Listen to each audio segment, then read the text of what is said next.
بسم اللہ الرحمن الرحیم. ابتدا ہے رب کریم کے بابرکت نام سے جو دلوں کے بھید خوب جانتا ہے. دیکھتی آنکھوں سنتے کانوں کو سلیم وفا اور وفا اسٹوڈیو 103 کی پوری ٹیم کی جانب سے السلام علیکم. ناظرین، میں ہوں آپ کا ہوسٹ سلیم وفا، جنوبی پنجاب کے ثقافتی مرکز ملتان سے آن ایئر. خدا نے آج تک اس قوم کی حالت نہیں بدلی، نہ ہو جس کو خیال خود اپنی کی حالت بدلنے کا. ناظرین، میں آج موجود ہوں پاکستان کے ایک قدیمی گاؤں ریاض آباد لوٹھڑ تحصیل و ضلع ملتان میں، جس کی آبادی کم و بیش 35 سے 40 ہزار پر مشتمل ہے. لیکن یہاں رہنے والے انسانوں کو بنیادی فیسلٹیز بھی میسر نہیں، نہ ہی بچوں کے لیے ہائر ایجوکیشن کے لیے کوئی کالج، اور نہ ہی یہاں سے شہر جانے کے لیے میٹر روڈ، اور نہ ہی ٹرانسپورٹ، اور نہ ہی ایمرجنسی کے لیے یہاں پر 24 گھنٹے کوئی ہسپتال کام کرتا ہے، جس کی وجہ سے لوگ نقل مکانی کرنے پر مجبور ہیں. حکومتیں آتی رہیں، اپنا ٹائم پورا کرتی رہیں، نعرہ بازی بھی ہوتی رہی، لیکن اس خوبصورت گاؤں کو ہمیشہ فیسلٹیز سے محروم ہی رکھا گیا. آخر کیوں؟ یہ جاننے کی آج ہم کوشش کریں گے. آج ہمارے ساتھ یہاں سے پاکستان تحریک انصاف کے ایک رہنما موجود ہیں، چودھری سعید خان نمبردار صاحب. آئیں آپ کو ان سے ملواتے ہیں. السلام علیکم جناب محترم سعید احمد نمبردار صاحب، کیا حال ہیں آپ کے؟ وعلیکم السلام جناب. گزارش ہے بھئی، میرا نام چودھری سعید احمد لوٹھڑ نمبردار ہے. میں اس موضوع لوٹھڑ دا رہن والا. میرے بزرگ، میرا دادا ذیلدار آئی، میرا والد چیئرمین آئی، میرا بھائی چیئرمین ہی تو یونین کونسل دے رہن. گزارش ہے صحیح، اس لیے میں اپنی فیملی دا ایک سربراہ دے طور تے میں اتنے کام کریندا پیاں. پی ٹی آئی دے پلیٹ فارم تو ساڈا M N A Makhdoom Zada Zain Hussain Qureshi Sahib ہیں، ساڈے ایم پی اے ملک واسف مظہراں صاحب ہیں. تے بھائی جان صاحب بالکل بڑا اچھا کام ہوندا پی ہے سارے تے اس حلقے چ وہ کریندے پین. انہاں بڑا روڈ دیتا ایم پی اے صاحب ملک واسف مظہراں صاحب اس حلقے نو لوٹھڑ ریاض آباد اسٹیشن تو اپنا رشیدہ پول تو شاہ آلا وسطی لوٹھڑ پول تک کارپیٹ روڈ دیتے نے، جیڑا ہون اپنا مکمل ہو چکا ہے. اس لیے باقی انہاں سے دوجا کارپیٹ روڈ دیتا ہے لوٹھڑ اسٹیشن ریاض آباد تو جیڑا لالی سین روڈ تے ون چڑھا ہے، وہ انہاں دیتا ہے. ماشاءاللہ انہاں اتنے کروڑاں دے حساب نال انویسٹمنٹ کیتی ہے. بھئی پی ٹی آئی دے طرفوں اتنے ہوئی ہے جیڑا بڑی سہولت ہے. اس تو پہلے ملک ایم پی اے صاحبان ملک مظہراں صاحب وہی سانو راواں تو، حالانکہ ہن انہوں نے چاسا پی ٹی آئی چاسے، لیکن یہ باوجود بھی وہ ساری بڑی فیور کر گئے. اس موقع ہی انہاں ساکو روڈ دیتا جیڑا ساڈا راواں تو اپنا لوٹھڑ پول تک اسٹیشن ریاض آباد ہے لوٹھڑ پول تک. اور ایک تو کو ایک چیز دساں اور ایک ایمانداری نال دساں، اے جیڑا موضوع لوٹھڑ ہے اس لیے اس ملک واسف ایم پی اے ساڈا ملک واسف مظہراں صاحب جیڑا ہے انہیں اس کو رنگ روڈ بنوا دیتا ہے. اے واحد ایک دیہات ہے جیندے بارو رنگ روڈ ہے. لاہور دی کار میں جتھوں مرضی لو اپنے دیہات اندر آ ونجو. یہ انہوں دی مہربانی ہے. تے سڑکاں نالیاں دا حساب کوئی نہیں. زین قریشی صاحب بھی بڑی سڑکاں نالیاں انہیں بھی بڑی دیتی ہیں. یہ بھی ملک واسف صاحب انہوں دا حساب کوئی نہیں. بھائی سارے کو اتنا فنڈ ہی نہ دیتا ہے، باقی بھی دیندے پین.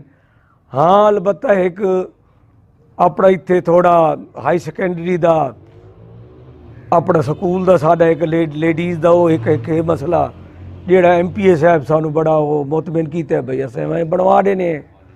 اور کیا college high secondary college hospital نہیں ہونا چاہیے؟ اتنی بڑی آبادی دے وچ ایک ہاسپٹل ہونا چاہیے جیڑا 24 گھنٹے کام کرے. جی ہاں سر گزارش ہے کہ اتنے ہاسپٹل تک ہے جی کام بھی اتنے ہوندا پی 24 گھنٹے. مزید ذرا دی تھوڑا ضرورت ہے بھئی اتنے تھوڑی بھئی مزید توجہ دیویں.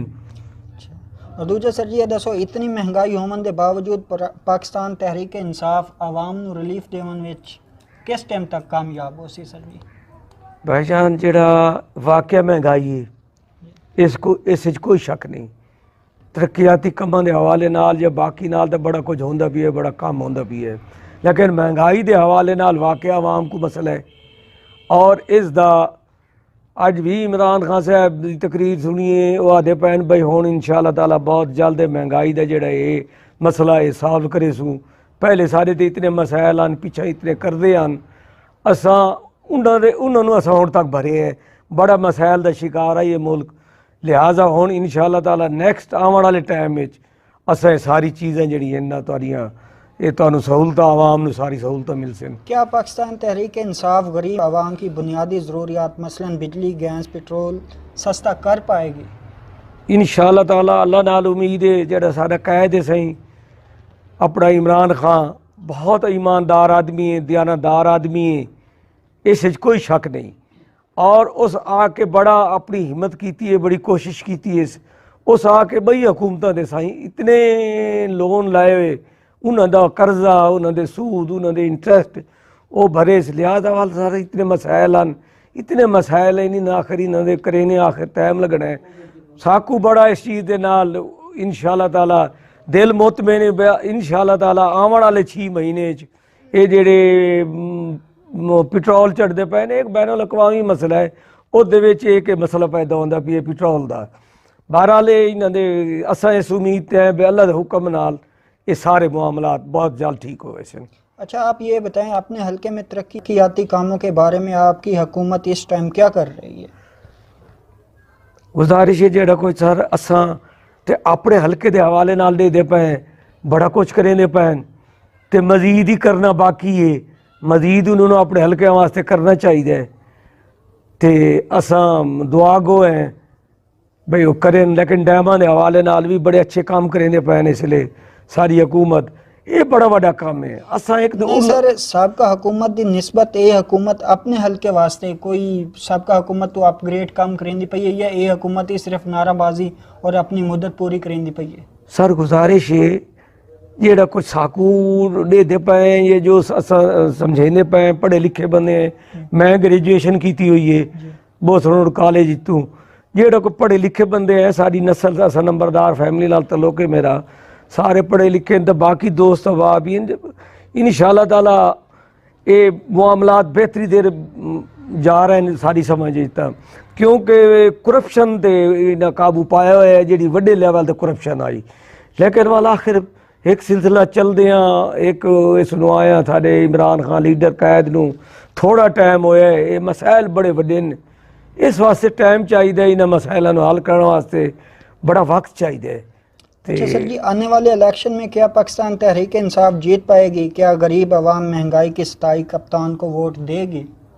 گزارش ہے مہنگائی دا ایشو تو ہے, میں پہلے آکھا ہے اگر مہنگائی دے ایشو نو قابو کر لینے نے, اگر یہ حکومت قابو کر لیندی ہے اس معاملے نو حل کر لیندی ہے تو بھائی جان وال مقابلے ہی کوئی نہیں. وال تو کوئی نہیں. لیکن غریب دا جڑا مسئلہ ہے مہنگائی ہے باقی لیول دے کام ٹھیک کریں دی پئی ہے. اچھا کیا پاکستان تحریک انصاف اپنے دور حکومت میں ہمارے کشمیری بھائیوں کے لیے کچھ کر پائے گی یا بس نعرے بازی اور اپنی حکومت پوری؟ نہیں انشاءاللہ تعالیٰ جی وہ بڑی کوشش ہے اپنا عمران خان صاحب دی اور وہ کسی حد تک وہ کامیابی ہیں تے اور انشاءاللہ تعالیٰ اساں تے اللہ نال امید رکھی ہوئی ہے. ایک سارا ایماندار لیڈر ہے تے اس دے نال بڑی توقعات انسان تا بھئی ہر مسئلے دا کوئی نہ کوئی حل ایستے ہن ٹائم دے نال اگا جڑا ٹائم ہے 2 سال یہ دے مسائل سارے حل ہو سن انشاءاللہ تعالیٰ, اور کشمیر دا بھی مسئلہ حل ہو سی اور بین الاقوامی مسئلے تے بھی یہ بڑے کامیاب ہیں پین. اپنا گروپ بنایا نے اپنا ایک بڑا وہ بڑے اچھے طریقے نال چلتے پے. انہاں دے رزلٹ بعد وچ آسن یہ جڑے کام یہ لوگ کریں دے پین یہ انشاءاللہ تعالیٰ یہ بڑا ادا سانو بینیفٹ ہو سی. جی تو سر یہ بتائیں کپتان عمران خان کی دور حکومت فلاپ ہونے کی کیا وجوہات ہیں؟